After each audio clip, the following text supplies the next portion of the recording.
Sería tan amable de abrir su Biblia en Primera de Pedro, capítulo 3. Nuestro texto para esta noche es los versículos 13 al 17. Primera de Pedro 3, 13 al 17. Permítame leerle estos versículos conforme llegamos a un pasaje nuevo en nuestro estudio. ¿Y quién es aquel que os podrá hacer daño si vosotros seguís el bien?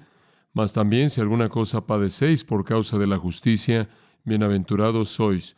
Por tanto, no os amedrentéis por temor de ellos, ni os conturbéis, sino santificad a Dios el Señor en vuestros corazones, y estad siempre preparados para presentar defensa con mansedumbre y reverencia ante todo aquel que os demande razón de la esperanza que hay en vosotros, teniendo buena conciencia, para que en lo que murmuran de vosotros como de malhechores, sean avergonzados los que calumnian vuestra buena conducta en Cristo. Porque mejor es que padezcáis haciendo el bien, si la voluntad de Dios así lo quiere, que haciendo el mal. El título de este párrafo en particular podríamos decir que es Las seguridades del cristiano en un mundo hostil. Las seguridades del cristiano en un mundo hostil. Ahora, tan solo un poco de trasfondo para que entendamos qué es lo que Pedro está diciendo aquí. Recuerde que el amado apóstol Pedro ha estado dando algunas instrucciones claras, algunas instrucciones cruciales, esenciales a los creyentes acerca de cómo vivir en un mundo hostil. Ellos, de hecho, a los que él escribió esta carta, estaban enfrentando persecución y gran dificultad. Ellos estaban bajo pruebas pesadas de ser rechazados por la sociedad en la que estaban. Estaban siendo rechazados de manera tan severa que en algunas ocasiones estaban experimentando persecución hostil. Conforme él les escribe, quiere darles una perspectiva acerca de esta persecución y cómo enfrentarla.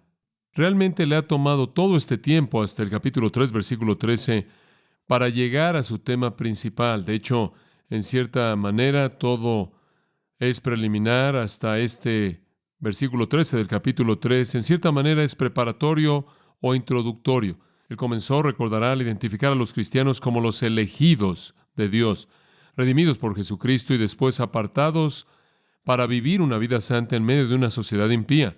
De hecho, ese es el tema desde el capítulo 1:1 hasta el capítulo 2, versículo 10. Esa sección entera básicamente identifica a los creyentes. Comienzan en el capítulo 1, versículo 1, como los elegidos. Ya para cuando usted llega al capítulo 2, versículo 10, él está diciendo, más bien versículo 9, él está diciendo, ustedes son linaje escogido, real sacerdocio, nación santa, pueblo adquirido por Dios, para que anunciéis las virtudes de aquel que os llamó de las tinieblas a su luz admirable. Entonces, a lo largo del capítulo 1 y capítulo 2, versículo 9 y 10, él está identificando al creyente como elegido por Dios, redimido por Jesucristo, apartado para vivir de manera santa en medio de una sociedad impía, con el propósito de alcanzar a esa sociedad con el Evangelio Salvador. Después, comenzando en el capítulo 2, versículo 11, él comienza a discutir las relaciones que los cristianos deben tener en esa sociedad. Él identifica a los cristianos en el versículo 11 como extranjeros y peregrinos. Somos extranjeros, somos peregrinos. Somos, por así decirlo, de otro mundo. Únicamente estamos aquí de manera temporal en este mundo. No somos residentes permanentes o ciudadanos permanentes aquí, y entonces tenemos la tarea difícil de estar en el mundo, pero no ser del mundo, de ser los elegidos de Dios, redimidos por Jesucristo, apartados para vivir de manera santa con el propósito de evangelizar nuestra sociedad y reconocer al mismo tiempo que no pertenecemos realmente a esta sociedad. Tenemos entonces la tarea difícil de alcanzar a un mundo que nos amenaza y alcanzarlos con el Evangelio de la gracia salvadora. Debemos vivir de tal manera, como dice el capítulo 2, versículo 12, para que debido a nuestra vida la gente pueda venir a la salvación y de esta manera glorificar a Dios en el día de la visitación. El día cuando enfrenten al Señor será el día en el que glorifiquen al Señor, porque habrán sido redimidos mediante el instrumento de la predicación del Evangelio por cristianos fieles. Entonces, en el capítulo 2, versículo 13, el apóstol comienza a describir todas las relaciones humanas que son esenciales para nosotros conforme intentamos alcanzar a este mundo para Cristo. Él habla de nuestra relación con el gobierno, Él habla de nuestra relación con la autoridad.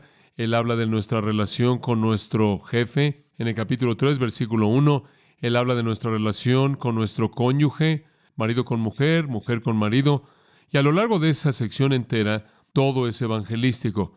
Cómo debemos vivir como ciudadanos bajo el gobierno con una meta evangelística en mente. Cómo debemos vivir como empleados bajo un jefe con un propósito evangelístico en mente. Y cómo debemos vivir como un cristiano casado con un incrédulo con un propósito evangelístico en mente. Después, llegando a los versículos 8 al 12, Él habla de la actitud general con la que vivimos en el mundo, la cual toca a toda persona con la que nos encontramos. Entonces, como dije, hasta ahora, Él en cierta manera ha estado estableciendo un fundamento. Esto es lo que son, y así es como deben actuar en medio de una sociedad hostil. Ahora Él va a decir, dado que ustedes viven de esta manera en una sociedad hostil, aquí están sus seguridades cuando esa sociedad viene contra ustedes. Aquí está el propósito alcanzado: armar a los elegidos con la actitud correcta conforme enfrentan al mundo hostil. ¿Cómo debemos confiar en el poder de la justicia, triunfar sobre la hostilidad y triunfar sobre el sufrimiento? Él quiere que tengamos, a pesar del hecho de que somos extranjeros y peregrinos, y a pesar del hecho de que somos tratados con hostilidad y persecución, Él quiere que tengamos una causa para gozarnos de manera confiada en lugar de alarmarnos o tener ansiedad. Ahora, en el tiempo de Pedro, claro, fue diferente en ciertas maneras de lo que es en nuestro tiempo. Hubo hostilidad directa y algo de persecución directa contra los que eran de Dios. Todavía existe eso en algunas partes del mundo, aunque nuestra propia nación no es tan abierto y agresivo como podría ser en algunos otros lugares, por lo menos no oficialmente. Creo que hay una hostilidad que se está incrementando contra el cristianismo. De hecho, hay una hostilidad que se está incrementando hacia el cristianismo entre la población general. Lo puede ver de diferentes maneras. Se me entregó este pequeño catálogo. Es uno de ese tipo de catálogos que usted recibe en el correo. Si es que usted llega a recibir uno de ellos, poco después va a recibir todos ellos. Se llama La Vida Casual en Estados Unidos. Es un catálogo de regalos distintivos y tiene comederos para aves y también cosas para su gato y computadoras pequeñas y rompecabezas y pequeños barómetros y tazas para café y todo ese tipo de cosas que usted espera aquí, marcos para las fotos de su bebé y casas para perro y demás. Y después a la mitad hay un nuevo juego bastante interesante que se presenta. Es ofrecido por un precio de $25 y el nombre del juego es Roba el Rebaño, el juego del evangelista de televisión. Es llamado el juego de mesa de las señales de los tiempos. Usted juega con uno de los evangelistas de la televisión. Todo el mundo en el juego es un evangelista de la televisión que prefiere nuevas limusinas en lugar del Antiguo Testamento. Dice, usted se esfuerza por acumular una fortuna mientras que usted es cautivado por la intriga, presiones de estrategia que mantiene a todo el mundo en suspenso. 2 a 8 jugadores. La caja del juego incluye 400 millones, tarjetas del diablo, tarjetas de ángeles y tarjetas de la voluntad de Dios, 30 estaciones de televisión, 90 monedas para adquirir bienes, parques temáticos, jets corporativos, etc. Este es el nuevo juego del evangelista de la televisión. Roba al rebaño. Sarcástico, sí, pero mostrando una hostilidad en contra de los charlatanes del cristianismo, obviamente. Y en una sociedad en donde el cristianismo continúa desacreditándose a sí mismo a gran escala, y en una sociedad que tiene un secularismo floreciente, un materialismo floreciente, un humanismo floreciente, una sociedad que está inclinada hacia la fornicación, una sociedad que ha hecho de la homosexualidad nada más que un estilo de vida alternativo, una sociedad que está ahogándose en la pornografía, una sociedad que está profundamente inmersa en que el hombre resuelva sus propios problemas como él quiera resolverlos, siempre y cuando se sienta cómodo consigo mismo. En esa sociedad usted tiene una hostilidad que está emergiendo hacia la virtud definitiva del cristianismo. Y yo creo que conforme vivimos nuestras vidas en el futuro, quizás percibamos más y más de esta hostilidad, sino a un nivel oficial gubernamental, a un nivel personal no oficial, con toda certeza. Este pasaje entonces habla a nosotros, nos habla a todos nosotros que vivimos una vida piadosa en medio de una cultura impía, para saber cómo debemos defendernos contra las amenazas de ese mundo hostil. ¿Cómo podemos callar a los críticos? ¿Cómo podemos hacer lo que el capítulo 2, versículo 12 dijo? Tener tal conducta que aquellos que nos quieran calumniar tendrán que calumniarnos por algo bueno porque no pueden encontrar nada malo. ¿Cómo podemos vivir de tal manera que podamos callar a nuestros críticos? Que podamos estar seguros en este ambiente hostil. Bueno, Pedro nos va a dar una serie de principios aquí, y me gusta llamarlos las seguridades del creyente en un mundo hostil. Debemos apoyarnos en ellos para asegurarnos, para minimizar la amenaza, para minimizar la hostilidad. Son nuestras defensas en contra de aquellos que quieren atacarnos. Número uno, la llamaremos una pasión por la bondad, una pasión por la bondad. Ahora recuerde, Pedro ya ha identificado quiénes somos. Él ya ha identificado cómo debemos vivir en un mundo hostil. En general, debemos vivir de manera evangelística. Y ahora Él explica de manera muy específica cuáles son nuestras seguridades conforme confrontamos este mundo hostil. Seguridad número 1 es una pasión por la bondad, versículo 13. Una afirmación muy básica. ¿Y quién es aquel que os podrá hacer daño si vosotros seguís el bien? Ahora, amados, ahí está la primera línea de defensa que tenemos. Es muy difícil, Pedro está diciendo, es muy raro para algunas personas, para la mayoría de la gente, tratar mal a aquellos que son celosos por el bien. Inclusive un mundo hostil es tardo en lastimar a la gente que hace el bien, que buscan hacer bien para la sociedad, que muestran amabilidad, que son abnegados, que son amables, misericordiosos, considerados, amorosos, preocupados por otros. Muy difícil. El mundo no tiene problema alguno atacando con gran hostilidad a los charlatanes y a los impostores que roban de las viudas y los huérfanos, que se enriquecen a expensas de otras personas, pero el mundo no está tan pronto en venir en contra de aquellos que están haciendo el bien. Y creo que lo que Pedro tiene en mente aquí es muy general. Una vida buena, una vida benéfica, el tipo de vida que se caracteriza por generosidad, abnegación, bondad, consideración hacia otros. Eso es difícil de lastimar. Tiene una manera de detener la mano de ellos. Entonces Pedro comienza al insistir que una de nuestras seguridades en medio de un ambiente hostil es un celo apasionado por lo que es bueno. Y si esa es la virtud de la vida de usted, ¿quién es aquel que os podrá hacer daño o que les haga maldad literalmente? Es una pregunta retórica. ¿Quién está ahí para lastimarlos? La respuesta implícita es nadie o muy pocos. Dice, ¿y quién es aquel que os podrá hacer daño? El verbo realmente traduce si se convierten en celotes por lo que es bueno. En otras palabras, si esa es su virtud, usted es un celote para lo que es bueno.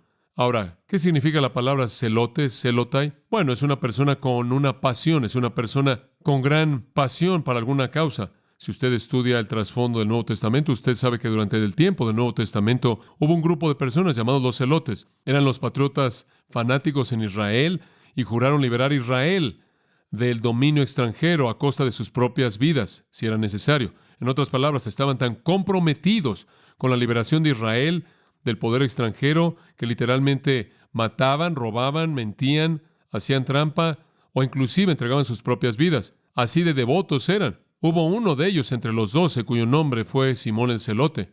Entonces, fueron un partido político radical que estaban dispuestos a entregar su vida. Los celotes en particular comenzaron en el tiempo de los Macabeos, el cual estuvo entre el Antiguo y el Nuevo Testamento. Ellos echaron mano de la violencia, echaron mano de los asesinatos, absolutamente cualquier cosa que pudieran hacer para expresar su odio hacia extranjeros paganos.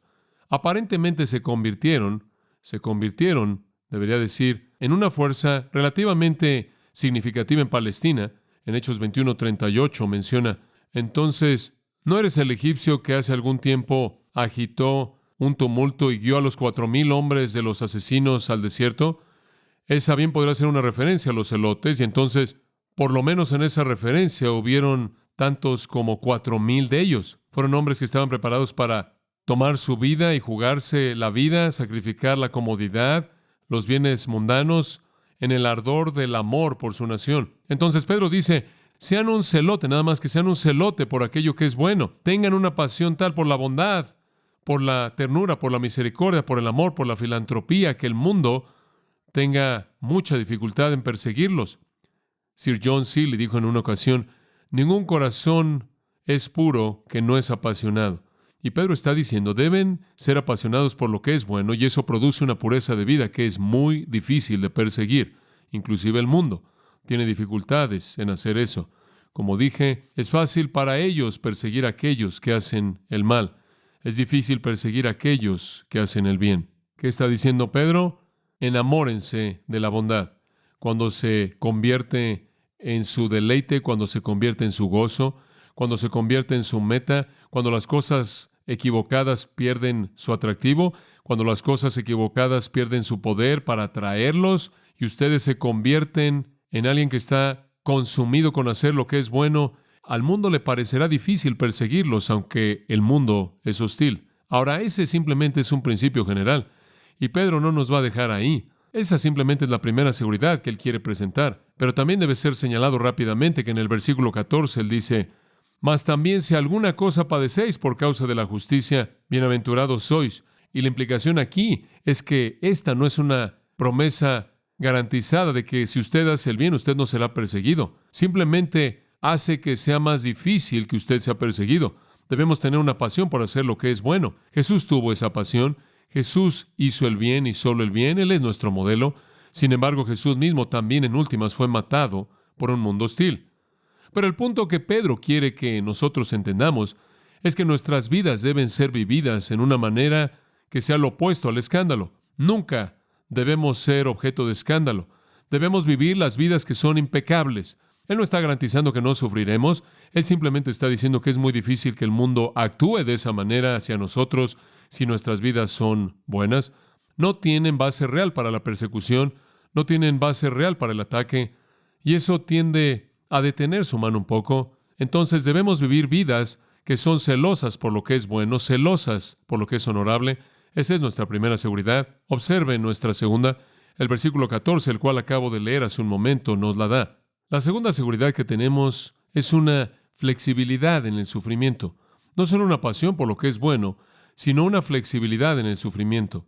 A pesar de la verdad general del versículo 13, habrán ocasiones en las que aquellos que hacen el bien sufrirán. Mas también, dice él, si alguna cosa padecéis por causa de la justicia, bienaventurados sois. Esa palabra, mas también sí, podría ser traducida si acaso o de manera opuesta a lo que se espera. Esto, por cierto, en el griego es una construcción pegada a un verbo en el optativo, lo cual simplemente significa que es una posibilidad subjetiva sin un tiempo definido. En otras palabras, no hay certeza de cumplimiento, pero podría pasar. Y eso es lo que está diciendo. Pero inclusive si acaso sucediera que sufran por causa de la justicia, son bienaventurados. Es bueno que Pedro mencione eso, porque algunas de las personas a quienes él escribió pudieron haber estado sufriendo por hacer el bien. También es verdad, amados, y no nos gusta decirlo, pero es verdad que muchos cristianos están sufriendo en manos del mundo. El problema es que están sufriendo porque no hacen lo que está bien, y entonces el mundo siente una mayor justificación y por lo tanto una mayor libertad para su hostilidad. Pero Pedro dice, si algunos de ustedes, si acaso llegaran a sufrir por causa de la justicia, eso significa una conducta recta, piadosa, no les sorprenda y no sean temerosos, son bienaventurados. Observe el capítulo 4 por un momento, versículo 12. Y encontramos una sección casi semejante aquí, que de nuevo nos recuerda que este es un tema principal de su carta. Primera de Pedro 4:12. Amados, no os sorprendáis del fuego de prueba que os ha sobrevenido. En otras palabras, no les sorprenda cuando viene, como si alguna cosa extraña os aconteciere. En otras palabras, si algo que nunca debe ocurrir, no les sorprenda si sucede, sino gozaos por cuanto sois participantes de los padecimientos de Cristo, para que también en la revelación de su gloria os gocéis con gran alegría. Si sois vituperados por el nombre de Cristo, sois bienaventurados, porque el glorioso Espíritu de Dios reposa sobre vosotros. Versículo 15. Así que ninguno de vosotros padezca como homicida, o ladrón o malhechor, o por entremeterse en lo ajeno, pero si alguno padece como cristiano, no se avergüence, sino glorifique a Dios por ello. Y de nuevo ahí Pedro dice básicamente lo mismo. Ustedes sufrirán quizás por hacer el bien, acéptelo. El Espíritu de gloria y de Dios reposará sobre ustedes. Dios tendrá un propósito en todo eso si llegara a suceder. Puede suceder, de hecho, si usted regresa al capítulo 2, versículo 21, inclusive usted lo considerará un privilegio. Cristo también sufrió, dice, dejándonos ejemplo, el cual no cometió pecado, ni se halló engaño en su boca. Mientras que le maldecía, no respondía con maldición. Mientras que padecía, no amenazaba, sino que se encomendaba a aquel que juzga justamente. En otras palabras, hay un sentido en el que pueden identificarse con los sufrimientos mismos de Cristo. También pueden conocer lo que Pablo dice en Filipenses 3, que es la participación de sus padecimientos.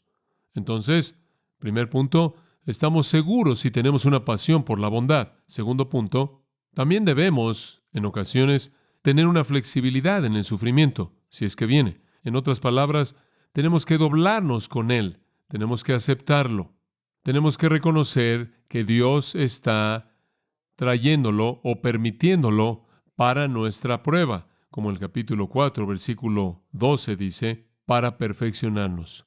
Habrán puntos en los que nuestra sociedad no tolerará inclusive una vida buena. No tolerarán a un hombre justo o a una mujer justa. La presencia misma de virtud santa los irritará al punto en el que tendrán que actuar de manera agresiva en contra de usted. Pero, dice Pedro, cuando sufrimos por lo que es correcto, somos bienaventurados. Literalmente dice, inclusive si sufren por causa de la justicia, bienaventurados, bienaventurados, casi como una exclamación. Ahora, ¿qué significa bienaventurados? No es tanto la idea de feliz, no es tanto la idea de gozoso como es la idea de privilegiado. Muy bien, privilegiado u honrado. ¿Se acuerdan donde el texto dice de María, bendita eres tú entre las mujeres? No necesariamente significó feliz. De hecho, su corazón fue traspasado con muchas tristezas, pero significó privilegiado y puede significar eso.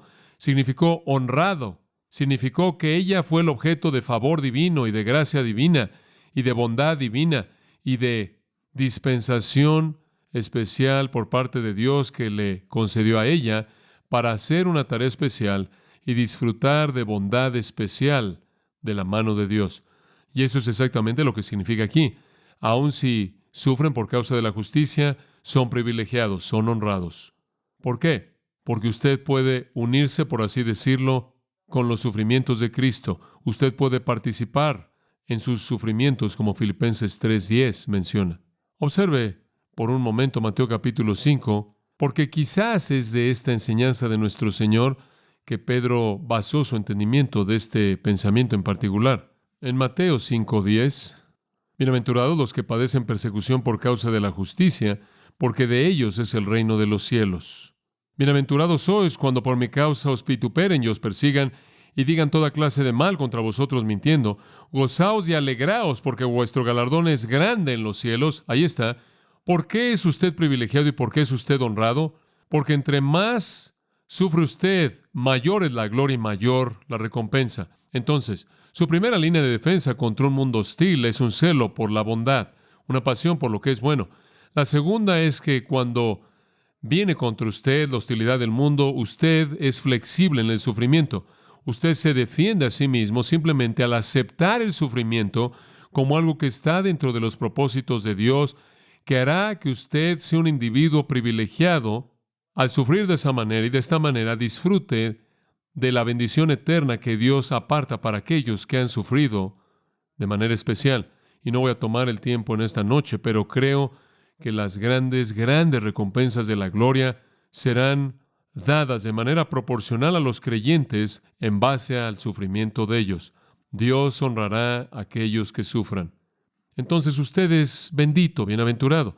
Después Pedro cita de un pasaje del Antiguo Testamento. Lo ve ahí en el versículo 14. Por tanto, no os amedrentéis por temor de ellos, ni os conturbéis. Eso viene de Isaías 8, 12 y 13.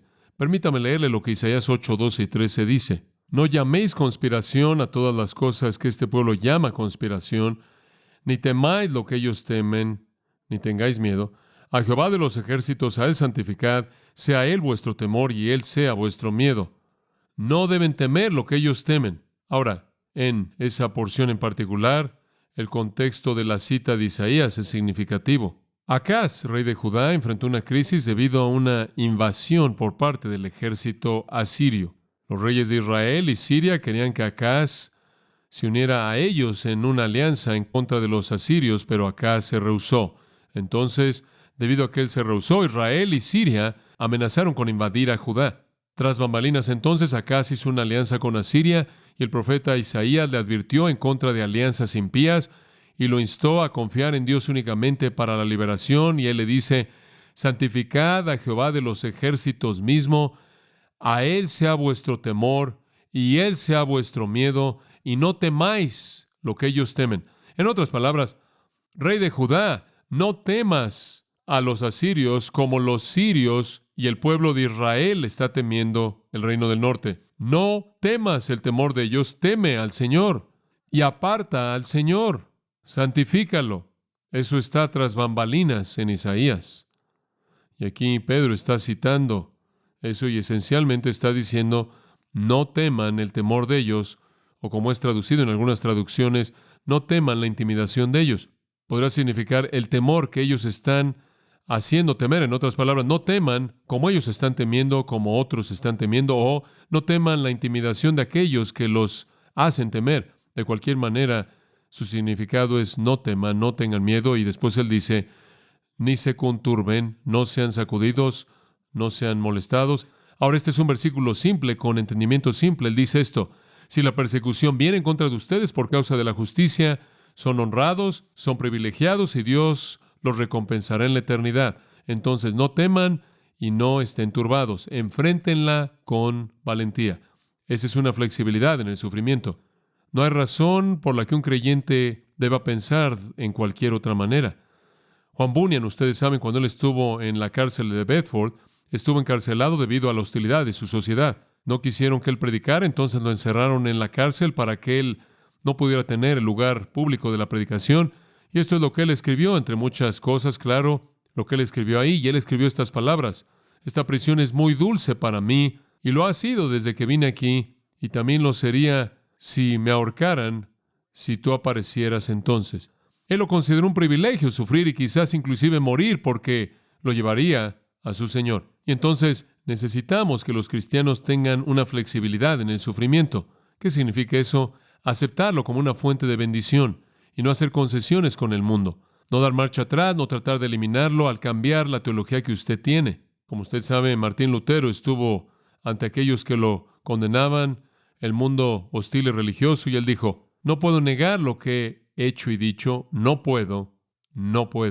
Y muchos cristianos han sido fieles y han perdido sus vidas, como usted sabe. Creo que muchos más cristianos se han acobardado frente a la hostilidad a lo largo de los años. Pero queremos ser cristianos que son valientes y con denuedo y justos y celosos por lo que es bueno y santos. Y si somos perseguidos, nos regocijaremos en la gloria especial que Dios nos concede. Descansaremos en el Espíritu de gloria y en nuestro Dios, y tendremos por sumo gozo el sufrir por el que sufrió por nosotros. Ahora, esto también significa que usted no puede tener su mente y corazón enfocado en las cosas terrenales. Si usted está preocupado con las posesiones y los placeres y la comodidad y la popularidad, entonces usted realmente va a ser amenazado. Pero si el enfoque que usted tiene es el correcto y usted entiende que Dios lo ha honrado a usted mucho por el sufrimiento y que le dará un mayor peso de gloria en el futuro, entonces usted puede tener por sumo gozo cuando se halle en diversas pruebas, como dijo Santiago. Entonces, el mundo viene contra el cristiano.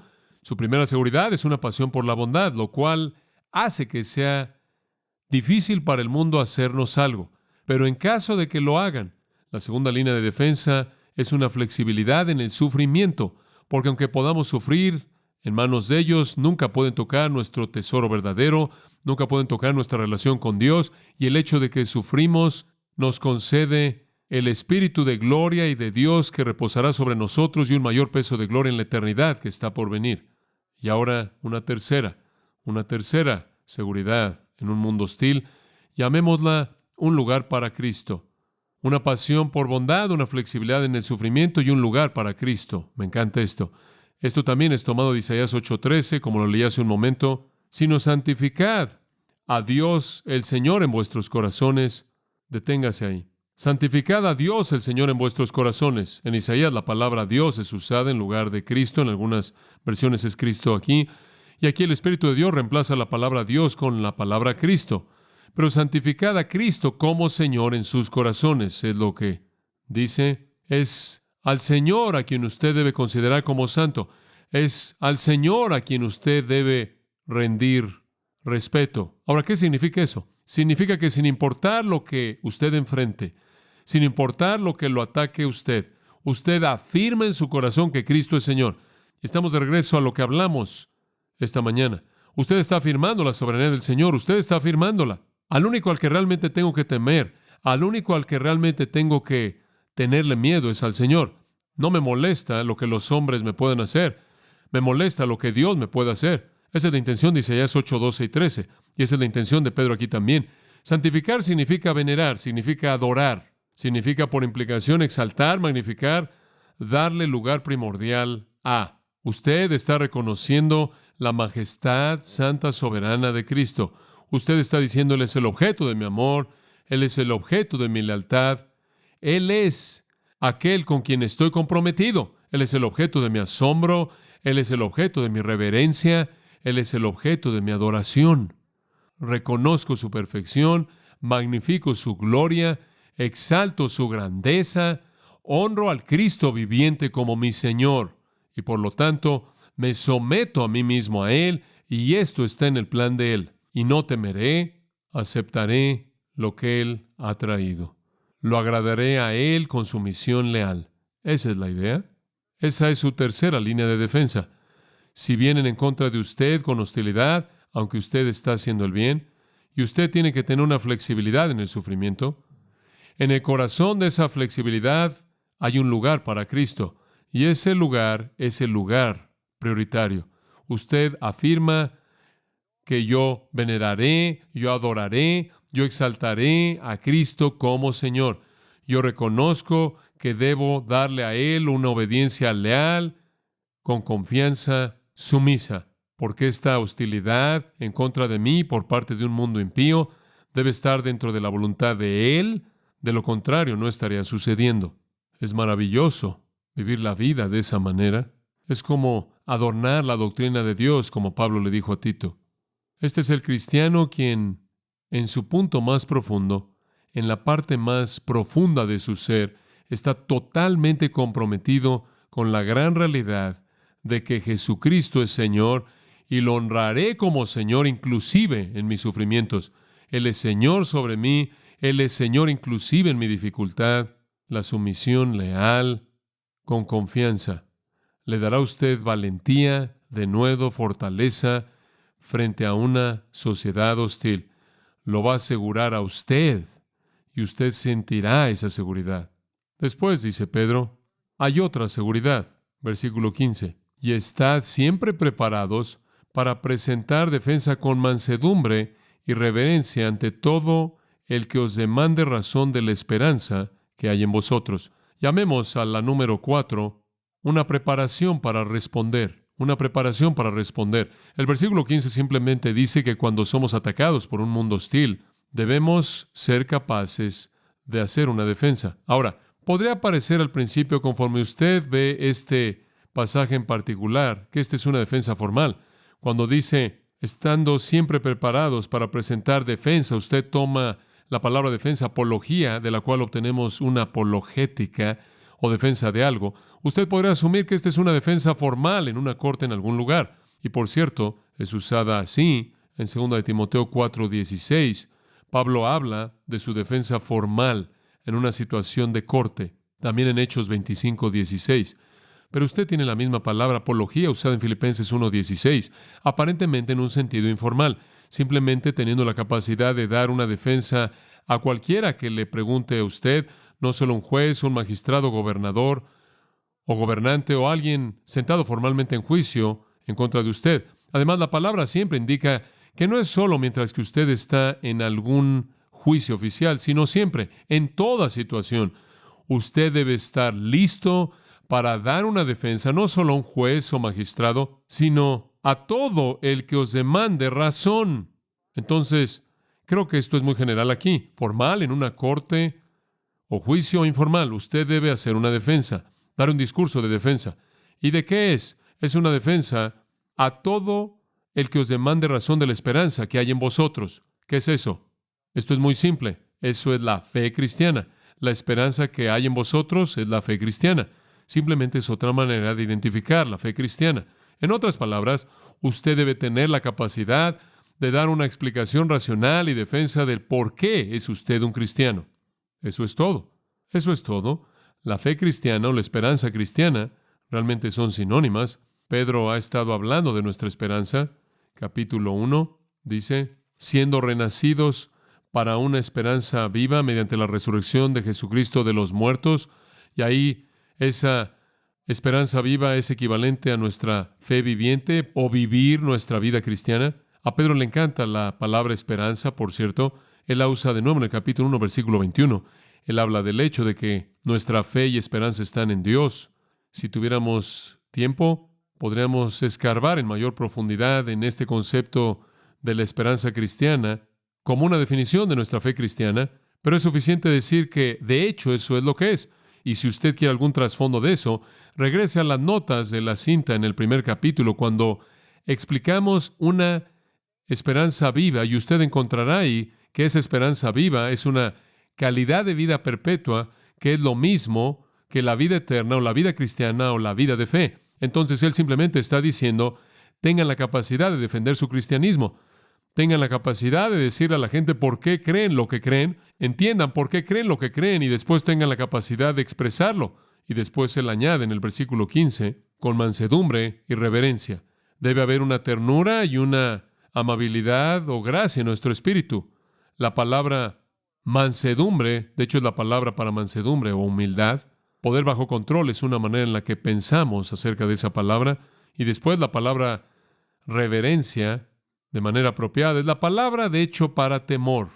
Es la palabra phobu, de la cual obtenemos fobias. En otras palabras, reverencia. Una reverencia saludable hacia Dios, una reverencia saludable por la verdad, inclusive una reverencia saludable hacia la persona a quien usted le habla. Una muestra de gracia, amabilidad. 2 Timoteo 2 dice que no debemos contender, no debemos ser contenciosos conforme presentamos la verdad. Entonces, aquí hay otra línea de defensa, una muy elemental, una seguridad para nosotros.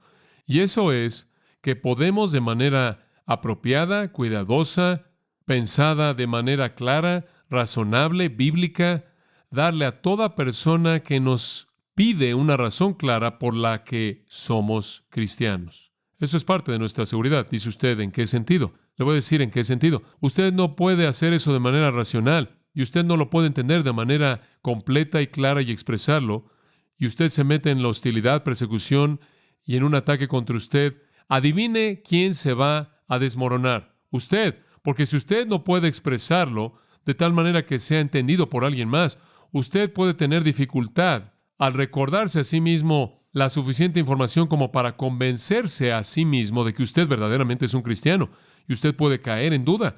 Si usted no tiene el yelmo de la esperanza de la salvación, esos ataques del enemigo pueden ser bastante devastadores. Entonces, para ser eficaces en permanecer firmes contra un mundo hostil, debemos tener una pasión por la bondad, una flexibilidad en el sufrimiento. Debemos tener un lugar para Cristo, el lugar prioritario, apartarlo a Él y en lealtad someternos a su voluntad perfecta y santa en medio de este sufrimiento. Y debemos tener una preparación para responder no solo por conocimiento, sino por valentía. Debemos ser prontos y estar dispuestos a darle a todo hombre que nos pide una razón por la esperanza que hay en nosotros, y hacerlo con una humildad amable, dulce, gentil, de gracia, y un sentido de reverencia hacia el Dios, hacia la verdad, e inclusive hacia la persona a quien le hablamos. Así es como enfrentamos la hostilidad. Un quinto principio. También debemos tener una conciencia pura. Una conciencia pura. Versículo 16. Teniendo buena conciencia, para que en lo que murmuran de vosotros como de malhechores, Sean avergonzados los que calumnian vuestra buena conducta en Cristo, teniendo una buena conciencia. La palabra teniendo significa mantener y literalmente es mantener o poseer una buena conciencia. ¿Qué significa eso? Eso significa que su conciencia no lo está acusando a usted. Su conciencia es un mecanismo que lo acusa o lo excusa a usted. Su conciencia es un instrumento que Dios ha plantado dentro de usted para actuar como una fuente de convicción o afirmación. Si usted tiene una buena conciencia, le estará diciendo a usted que todo está bien. Si usted tiene una conciencia mala, le estará recordando a usted que no todo está bien porque hay pecado en su vida.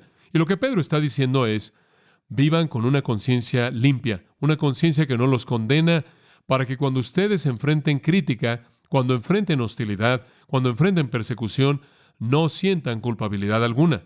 Como puede ver, si usted está viviendo una vida pecaminosa, si usted no es celoso por la bondad y si usted no es leal a Jesucristo, y si usted no es como una de estas personas que ha representado de manera equivocada a Cristo y está viviendo una vida que calumnia a Cristo o trae menosprecio a Cristo y la persecución viene en contra de su cristianismo, usted va a sentir un peso muy pesado de culpabilidad, porque realmente eso es lo que usted merece. Entonces usted no tiene defensa en contra de eso.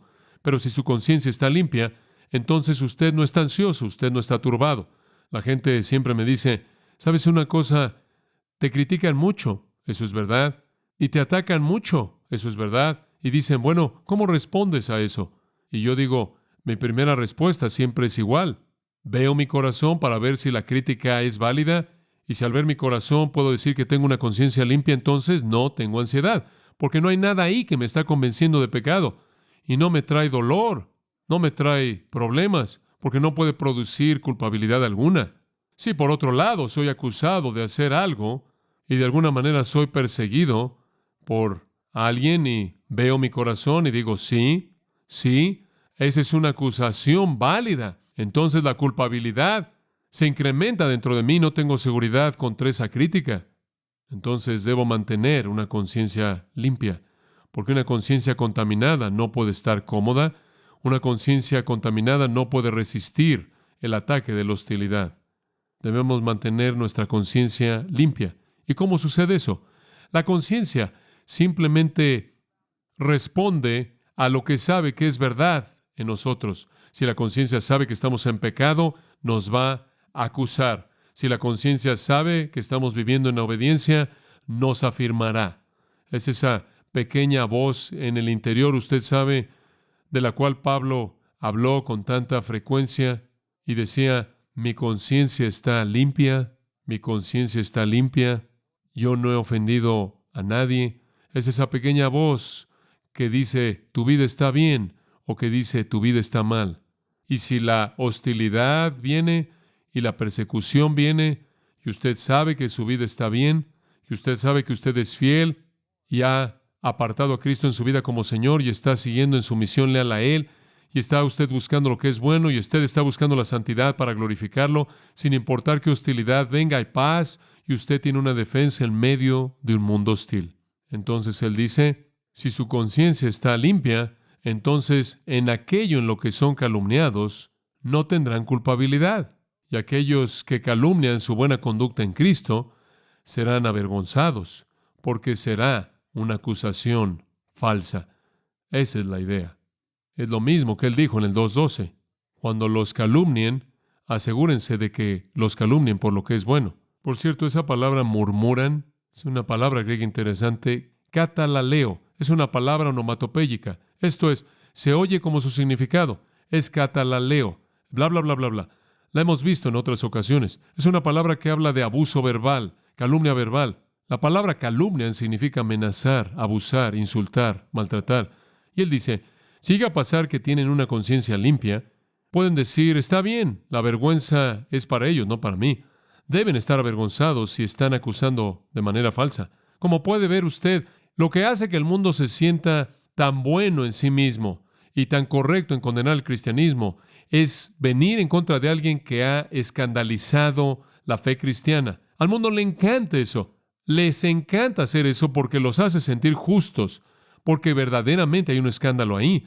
Y cuando encuentran eso, llevan eso al máximo nivel porque los hace sentir que ellos son buenos en sí mismos y les da una causa justa de condenar a un cristiano, el que dice ser un cristiano. Por otro lado, Pedro dice, deben vivir de tal manera que cuando alguien hace eso, deben estar avergonzados de sí mismos, no ustedes. Entonces, ¿cuáles son nuestras defensas contra la hostilidad del mundo? Una pasión por la bondad, lo cual hace que sea difícil que ellos nos calumnien. Si ellos llegan a hacerlo, tenemos una flexibilidad en el sufrimiento. Lo aceptamos como la voluntad del Señor y después hay un lugar para Cristo. Le damos el lugar prioritario y en medio de ese sufrimiento y hostilidad, en lealtad amorosa a Él, continuamos en nuestra obediencia y en nuestra fidelidad a Él y después estamos preparados para responder cuando tenemos que enfrentar a los que nos cuestionan. Podemos darle a todos que nos pide una razón clara del por qué somos cristianos y después mantenemos una conciencia pura. En otras palabras, mantenemos nuestra vida recta y por el Espíritu de Dios nos mantenemos obedientes a la palabra de Dios, de tal manera que tenemos una conciencia pura y cuando somos calumniados no nos sentimos avergonzados, sino que ellos se sienten avergonzados porque no tienen justificación para hacerlo. Quiero darle un último punto, versículo 17. También debemos tener una perspectiva en las opciones, Versículo 17. Porque mejor es que padezcáis haciendo el bien, si la voluntad de Dios así lo quiere, que haciendo el mal. Esas son las dos opciones que usted tiene. Más vale que usted tenga una perspectiva acerca de sus opciones. La opción número 1 es, usted puede sufrir por hacer lo que es correcto, si Dios así lo quiere, y usted puede ser bendecido en ese sufrimiento y ser recompensado eternamente. Opción número 2 es, usted puede sufrir por lo que es malo, decida usted. El meollo es, Dios quiere ambos. Él quiere que si usted hace lo que es correcto, usted sufra para que usted sea fortalecido y para que Él sea glorificado. Y Él quiere que si usted hace lo malo, usted sufra porque esa es su disciplina. Escoja su opción. Usted tiene una perspectiva en las opciones, ¿no es cierto? Entonces sabemos cómo enfrentar un mundo hostil. El modelo para esto no es ningún otro que Cristo. Y Él se convierte en nuestra consideración conforme regresamos a este texto en 2 semanas. Inclinémonos juntos en oración. Padre, ha sido bueno en esta noche simplemente pasar estos momentos en tu palabra. Y algunas veces sentimos como que estamos oyendo un eco de Pablo en Filipenses, conforme él también estaba enseñándole a los suyos a cómo vivir en un mundo hostil y experimentar gozo y experimentar bendición. Padre, te damos gracias por lo que hemos aprendido de Pedro, esas cosas que nos aseguran contra las amenazas de este mundo hostil. Padre, ayúdanos a poder implementarlas en nuestras propias vidas, conforme nos sometemos fielmente a tu palabra y a tu Espíritu. Y esto pedimos para la gloria de nuestro Salvador Jesucristo. Amén.